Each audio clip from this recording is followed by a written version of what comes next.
ndabasuhuje mwese aho muri hose mukurikiye kino kiganiro. Nitwa Zaneza Denise, nkaba mbahaye ikaze hano kuri Murakaza Neza, aho tuvugira ukuri kugamije ubumwe burangwa n'urumuri rw'ubumuntu.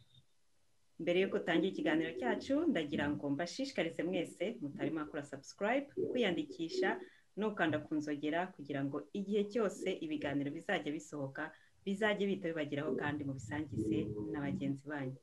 Namwe mwese mukomeje kudushyigikira, ndabashimiye cyane kandi mbizeza ko tuzakomeza iyi gahunda twiyemeje yo guharanira ukuri, ubumwe n'ubumuntu mu Banyarwanda. Uyu munsi dufite umutumirwa, reka muhe ijambo abibwire.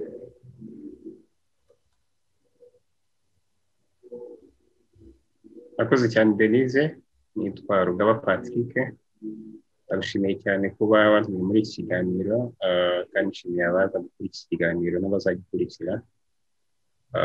Ndizera turaza kugira ikiganiro cyiza. Murakoze cyane. Ikaze Patrick kuri Murakaza Neza. Uyu munsi nifuje ko tuganira ku ubumwe n'ubwiyunge mu Banyarwanda. Mbere yuko tangira ariko ndagira ngo mu magambo make ubwira abadukurikiye impamvu kuri uyu munsi utaba mu Rwanda. Ijambo ni ryawe Patrick. Urakoze cyane. Reka mba nisuhuza abari mu Rwanda nyine kuko imyaka ibaye myinshi nta ntu duherukanye. Bizera abadukurikira, cyane cyane hari abantu bajya gukurikira ibiganiro nk'ibi bakabanza kwihisha ngo hatagira ubabona. Ndabaramukije cyane. Mu by'ukuri nk'uko bivuze, maze igihe ntari mu Rwanda. Nahindutse impunzi, ariko kuba narahindutse impunzi ntabwo ari amahitamo yanjye. Birumvikana nk'uko n'izindi mpunzi ariko bimeze. Byatewe juste n'ibibazo n'uruhererekane rw'ibibazo nagiye nyuramo biza kurangira bigejeje ku buhunzi. Ngira ngo urazi mu gihugu cyacu ikibazo cy'akarengane gahari.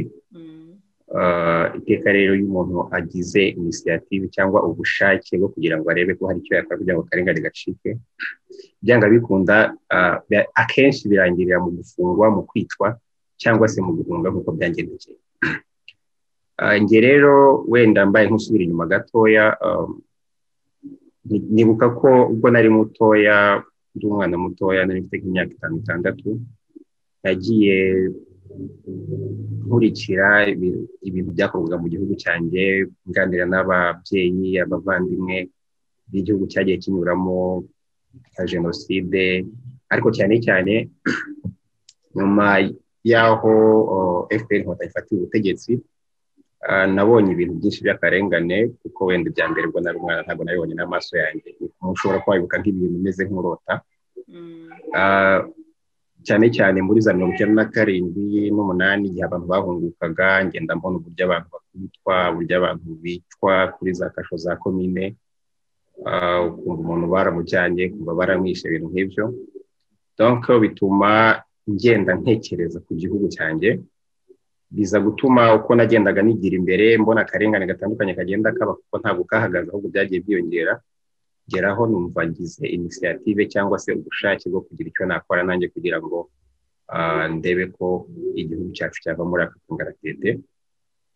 Wenda abantu bari hanze, hano hanze turi kenshi ntabwo babimenya. Uriya hari abantu benshi mu gihugu bagerageza bagakora ibyo bashoboye byose kugira ngo barebe yuko twakwibohora, ariko kenshi birangira benshi bishwe ntitunabimenye, cyangwa bari hanze ntibamenye n'ibyo ari byo. Ubwo rero nanjye niko byangendekeye. Byaje kumviramo guhunga ku bw'amahirwe, ariko bamwe mu bo twafatanyaga, mu bo twunguraga inama uburyo twareba icyakorwa kugira ngo habe impinduka mu gihugu baricwa. Hari n'abafunze ubu ngubu. Mu magambo makeya ni uko nisanze ndi impunzi uyu munsi, nkaba ndi impunzi, ariko uko biri kose ndashima Imana ko ngihumeka, kandi nkaba hari umusanzu ushobora gutanga uyu munsi mu kugira ngo turebe ko igihugu cyacu cyakwerekeza heza twifuza. Murakoze cyane. Urakoze Patrick, kandi ndabigushimiye.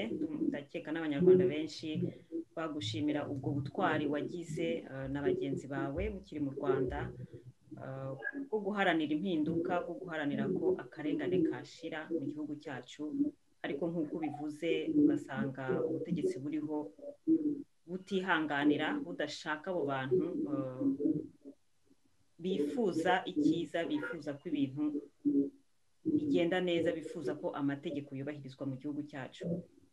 None se ko leta dufite ubu ngubu ivuga ko twageze ku bumwe n'ubwiyunge, nimba ntibeshye ngo banza ari 95%, ariko ugasanga mu by'ukuri ubwo bumwe n'ubwiyunge budahari. Ubumwe n'ubwiyunge FPR ririmba ni ubuhe ko twebwe tutabubona nk'abanyarwanda?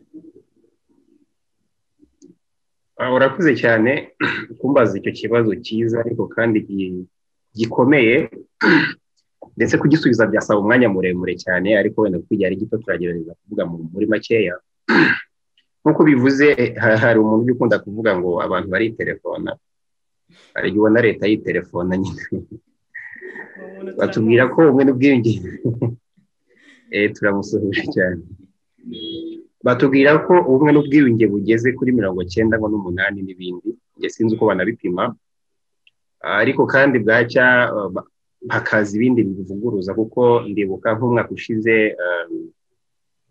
hari sinibuka, ariko komisiyo y'ubumwe n'ubwiyunge yakoze icyegeranyo ivuga ko yasanze ikibazo cy'ingengabitekerezo ya jenoside, nubwo nabyo iyo bavuze ingengabitekerezo ya jenoside hari igihe usanga bafite ukundi babibona, wenda bijyanye n'inyungu z'abari ku butegetsi kuruta kuba ari ukuri. Bakavuga ko ngo basanze iri no mu bana batoya kugeza ku myaka 8. Atekereza umwana w'imyaka 8 ko afite ingengabitekerezo ya jenoside. Umwana ufite ingengabitekerezo ya jenoside birumvikana, ubwo menya ari bya bindi bajya bavuga ngo hari amashereka baba baronse n'ikibazo. Mu magambo makeya, ntabwo ubumwe n'ubwiyunge njye mbona ko hari aho bwari bwagera hashimishije, kandi ku mpamvu zumvikana. Mu by'ukuri ikibazo dufite hariya mu gihugu gikomeye ni uko ibyago twagize, ibyago abanyarwanda twanyuzemo, ubwicanyi, jenoside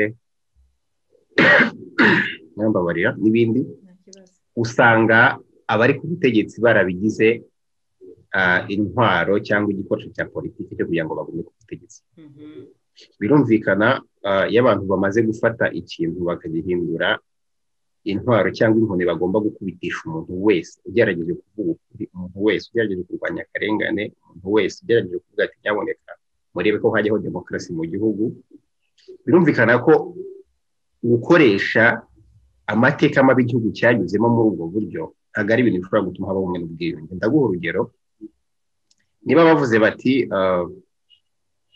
umuntu tuvuge witwa X wapfushije abantu bawe, cyangwa wariciwe n'abantu bishwe na FPR cyangwa bishwe n'abari ku butegetsi uyu munsi, ukaba utemerewe kubivuga, urumva wa muntu afite ikintu warana ku mutima, wa muntu afite uko areba ba bantu.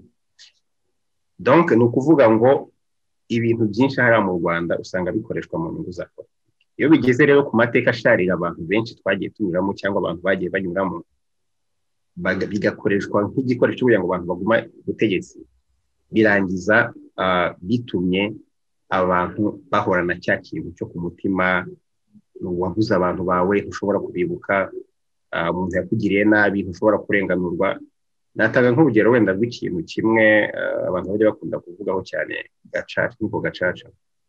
Nk'inkiko gacaca yo bazigusobanuriye uburyo ki hagombaga kubaho imanza zikabera ahantu ibyaha byabereye, ahantu abaturage bazi ibyabaye, kandi koko niba baba abanyarwanda turaziranye, buri muntu abazi uwamwiciye, niba warabuze umuntu uzi uwamwishe, ese wenda hari n'abataragize mu mahirwe ugasanga abantu bagiye babicwa mu buryo muri rusange, ariko mu buryo abantu benshi baba bazi buri muntu ibyaha byabaye n'iki. Ariko usanga leta yaragiye ibyinjiramo, ugasanga gacaca yabaye uburyo bwo kugira ngo yikize abantu bamwe ibona ko bashobora kubangamira inyungu zabo z'ubutegetsi. Kenshi ugasanga niba uri umuntu bavuga batura muntu, ariko ntabwo ari umuntu dufiteho control, cyangwa ntabwo ari umuntu dushobora gukoresha uko dushaka, kandi n'umuntu ushobora kubwira abaturage bakumva bakagushakira dosiye. Niba warapfushije umuntu muri jenoside, wenda tunirengagije ko niyo gacaca yareba abakoze ibyaha ku ruhande rumwe, ariko n'urwo ruhande rwarebwe nabwo ntabwo byagenze neza uko bikwiye. hari ikintu abantu batajya bavuga buriya niyo uwakwiciye ari umuntu ufite imbaraga muri FPR ntabwo yashoboraga kubona ubutabera ngo arafungwa cyangwa aragira gute. Ndibuka rimwe nigeze kumva menya hari yari Muzehe Tito, hari umuntu abantu bavugaga ngo bishe abantu ariko yahanwa itarangira avuga ati ariko ubundi abo bantu bahora bavuga Rutaremara abo bantu bahora bavuga ati ubwo ubundi ubutabera bwagendera ku byifuzo byabo. Donc ni ukuvuga ngo niba FPR gukeneye icyo waba yakoze cyose nta kibazo, uri umutoni uri umwere. Niba itagushaka niyo waba uri umwere nka marayika ugomba kwisanga muri gereza. Ubwo rero birumvikana. Nk'ikindi kintu uvuze ibyo by'interahamwe bituma nibuka, ugasanga nk'ubu ngo abantu b'urubyiruko tungana, abantu baravuga bati hari ibitekerezo twatanga uko igihugu kigomba kuyoborwa bakarwanya akarengane. Wavuga uti uriya n'umwana w'interahamwe ntabwo yagombye kuvuga. Ukibaza se uretse ko n'icyaha ari gatozi nubwo wenda byaba ari nabyo, uretse ko akenshi usanga ari ibintu bagenda bahimbira abandi kugira ngo bacecekeshe, uriya mwana nta kintu agomba kubazwa mu by'ukuri, kubera ko ari ibyo ngibyo n'abari mu buyobozi uyu munsi nabo hari abana benshi abantu bari ku butegetsi bagombye kujya babazwa ibyaha by'ababyeyi babo. Urumva ntabwo byaba ari byo. Urumva ni umuco twagombye kuba twamagana mu by'ukuri.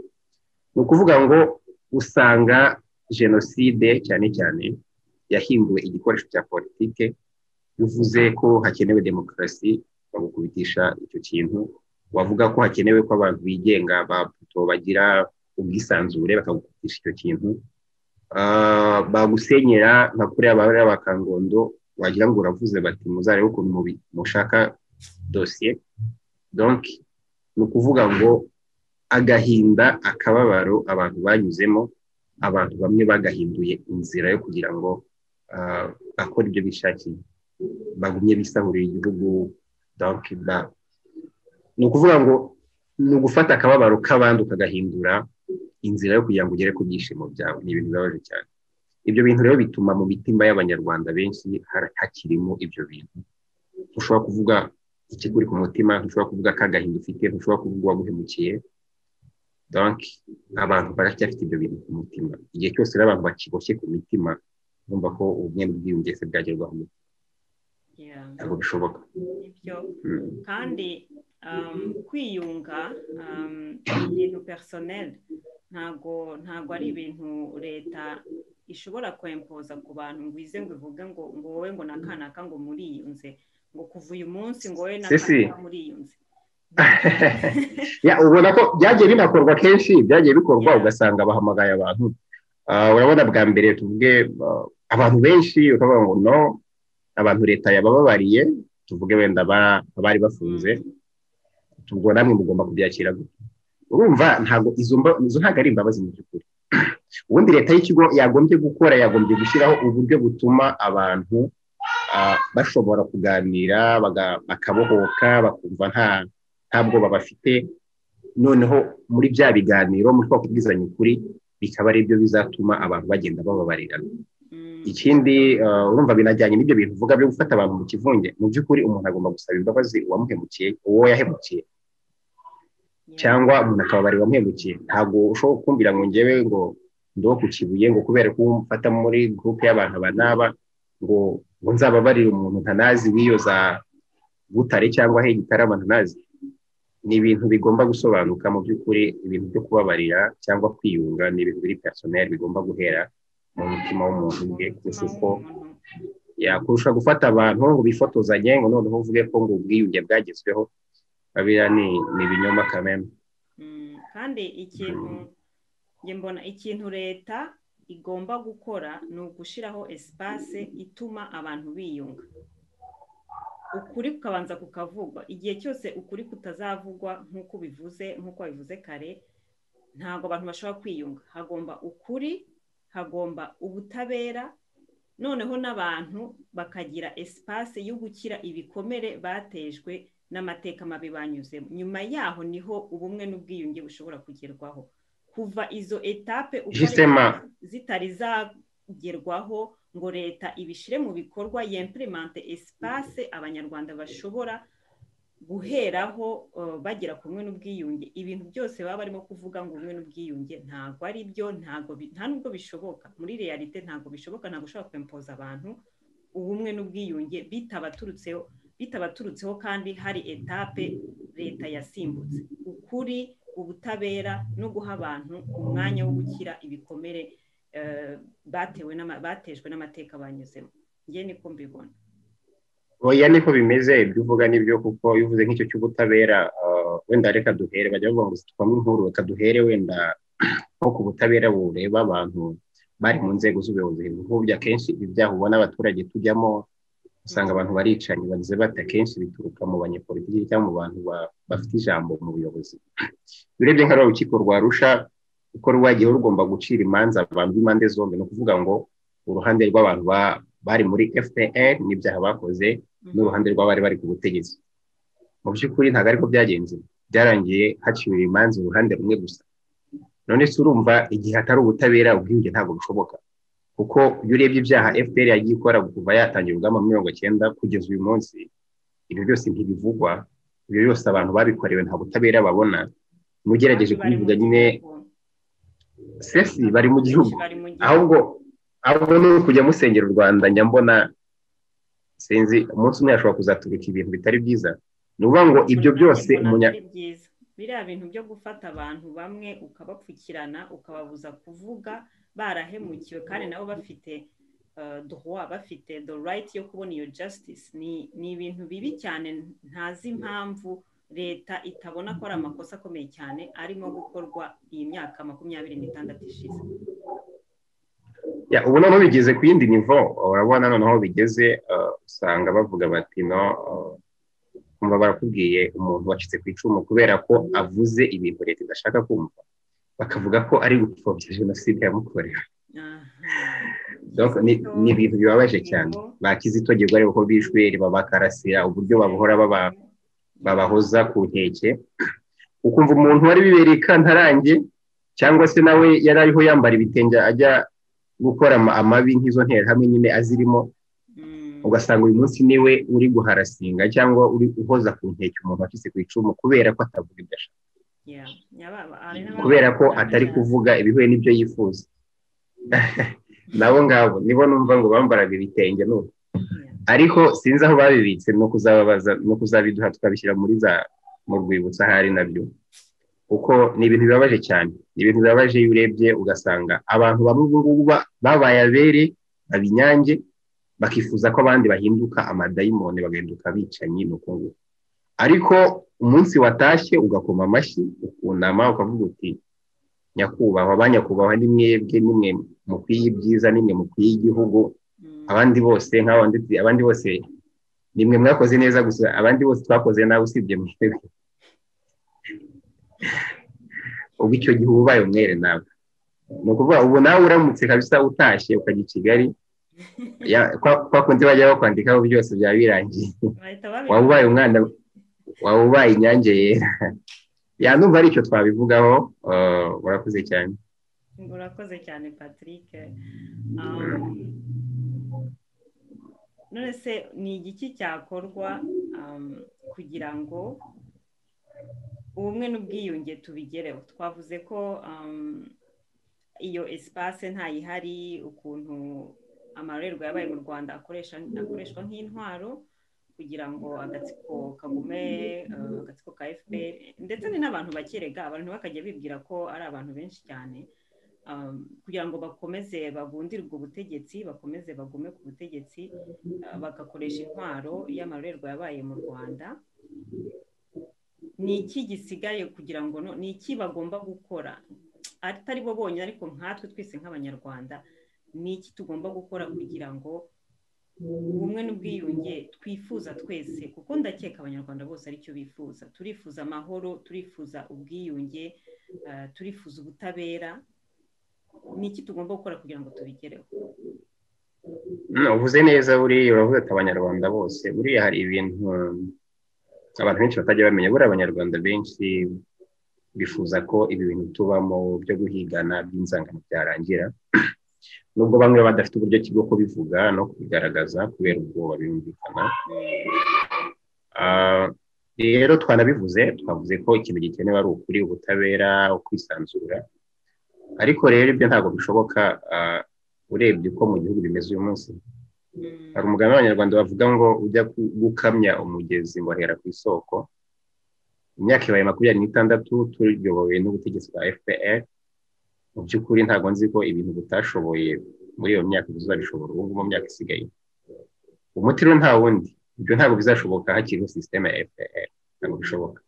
Cyakora wenda niba hari nk'ukuntu wenda bashobora kumanukirwa na roho mutagatifu bakihana, simbizi simbibona, ariko mbona ko abanyarwanda bakwiye gukora ibishoboka byose hakajyaho ubuyobozi bushobora guhagarara hagati y'abanyarwanda, ubuyobozi buha amahirwe abanyarwanda bose angana. Buriya Denise, hari ibintu wenda abantu mutabaye mu Rwanda kuri systeme ya FPR mutajya mumenya. Buriya hari igihe hari ibigo biba bizwi, ukaba uzi ngo mu kigo runaka iyo ugiye usanga abantu runaka, ukaba uzi ngo ahantu runaka uzasanga abantu runaka, ukaba uzi ngo nujya muri securite bamwe barara izamu naho uzahasanga abantu runaka, nujya mu basunika ingorofani naho.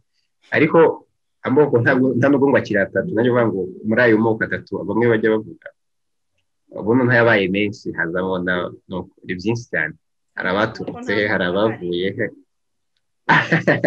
ariko tukagira iminsi yo kwibuka ubwoko bumwe, ariko amoko ntayahari. Hari umuntu ujya ukunda kuvuga ngo hari iminsi mu Rwanda ngo twese tuba abanyarwanda, ngo hari n'indi no, nta nubwo amoko akiri atatu, buriya yabaye menshi cyane kubera ko ntujya wumva se abasopeca, ntujya wumva abasajya, ntujya wumva iki. Amoko yabaye menshi, za diviziyo zabaye nyinshi cyane, ni ikibazo gikomeye. Hakenewe rero leta ubuyobozi bushobora guhagarara hagati y'abanyarwanda bukabahuza, bukabohora imitima y'abantu, kuko nk'uko twabivuze kugira ngo abantu biyunga, abantu babane neza, ni ibintu bihera mu mutima w'umuntu. Ariko hagomba kuba hariho iyo klima, cyangwa se hariho iyo environnement, cyangwa se hariho icyo kirere gituma abantu babohoka, icyo kirere gituma utazatura hano uturanye n'umurambo w'umubyeyi wawe cyangwa mwene wanyu ushyinguye ahantu mu cyobo udashobora gushyingura mu cyubahiro, kubera ko nujya kumushyingura bazakubwira bati no, ibyo ngibyo ntabwo birimo. Ni ukuvuga ngo hakenewe ubuyobozi bwemera gushyira imbere ukuri kukavuga ku mateka yacu, abantu bakabona ubutabera, abanyarwanda tukisanzura, babakire bose dufite bari hanze bahejweyo bagataha bakinvestisa mu gihugu, abantu bakabona akazi, ntitwongere kujya gushaka akazi ngo nujya gushaka akazi ubanze kuri CV ujye kwandika ko wavukiye ahantu runaka kugira ngo dosize gutambuka neza. Icyo gihe ibyo ngibyo nibiba, niba ngiye gukora ikizamini cy'akazi nkatsindwa, nkaba nzi ko natsinzwe kubera ko ndi umuswa, nkaba nzi ko ntatsinzwe kubera ko ntafite bene wacu runaka mu buyobozi, ubwiyunge ni ibintu bizikora bikarangira neza. Kandi numva ni uruhare rwa buri munyarwanda wese, yaba abari mu Rwanda, baba twebwe turi hanze, cyane cyane abantu bari hanze. Iyo tubonye abantu bari mu gihugu bakora ibishoboka byose kugira ngo barebe, ni ukuvuga ngo leta ishobora kuza igahuza abantu bose, nibwo nicyo kintu gishobora kuboneka cy'umuti urambye wo kugira ngo abanyarwanda tubane neza mu mahoro, abanyarwanda twongere tuba igihugu abantu babana batishisha. Ushobora kujya ahantu ntibikandagire, wahura n'umuntu, ubu na hano hanze turi mu buhungiro, uhura n'umuntu ukabanza kugira amakenga wasanga yakikanga. Ni ukuvuga ngo usanga ko njya nkunda kubwira abantu nti mu by'ukuri njye mbona abanyarwanda tutagifite igihugu, kuko burya igihugu ni abantu. Niba ushobora guhura na mwene wanyu ntumubwire ngo ugire ubwoba bati mpuye na mwene wacu, mwibwire, ahubwo ugatangira kumuhunga cyangwa nawe akaguhunga. Donc ni ikibazo gikomeye cyane. Hari ikintu cy'urwikekwe cyaje mu bantu, hari ikintu cyo gutinyana, ikintu cy'ubugizi bwa nabi. Ibyo byose ni ibintu bikeneye kuvaho kugira ngo abanyarwanda twisanzure, tubabarirane, tubohoke, twubake u Rwanda rwiza twifuza. Murakoze cyane. Murakoze cyane Patrick, ni wowe nshimiye kuba waje kuganira natwe hano kuri Murakaza Neza, ndetse nk'uko nabivuze kare, kanongere ngushimire ubutwari bwawe, kuba waremeye guhaguruka ukiri mutoya, ugahaguruka mu Rwanda ukavuga uti ibintu ntabwo birimo kugenda neza, reka duharanira impinduka ngewe na bagenzi banjye ariko nk'uko babivuze ntabwo leta yabikwituye neza ahubwo kugeza na n'uyu munsi uracyahigwa nkaba rero ngira ngo ngushimire mu izina ry'abanyarwanda bose bifuza impinduka nziza mu gihugu cyacu. Murakoze cyane Denise, namwe ndabashimiye cyane ku kazi mukora, kuraje buriya umunsi umwe ndatekereza inzozi z'abanyarwanda benshi zizabivamo mukomereza aho ngaho. Murakoze cyane Patrick. Nimba hari icyo nagira nongera ku byo Patrick yavuze, dukeneye ubutegetsi bukunda abaturage, dukeneye ubutegetsi bwubahiriza amategeko. Mu gihe ibyo bintu bidakozwe, abaturage ubwabo twebwe twaba turi mu Rwanda twaba turi hanze y'u Rwanda nitwe tugomba guhaguruka tugasaba ko ubwo butegetsi bubaho, akaba ari twe twishiraho ubutegetsi bubereye abanyarwanda bose, ubutegetsi butavangura, ubutegetsi butatonesha bamwe bukibagirwa abandi, ubutegetsi nyabwo. Muri demokarasi nyayo ntago ibintu biba mu Rwanda bibaho. Niyo mpamvu rero twebwe nk'abanyarwanda tugomba guhaguruka tugashyira hamwe tukishakira abategetsi bakora ibintu twifuza ko buri munyarwanda wese yakorerwa. Ndabashimiye mwese mwabanye natwe muri kino kiganiro kandi bifurije aho muri hose amahoro y'Imana naho ubutaha.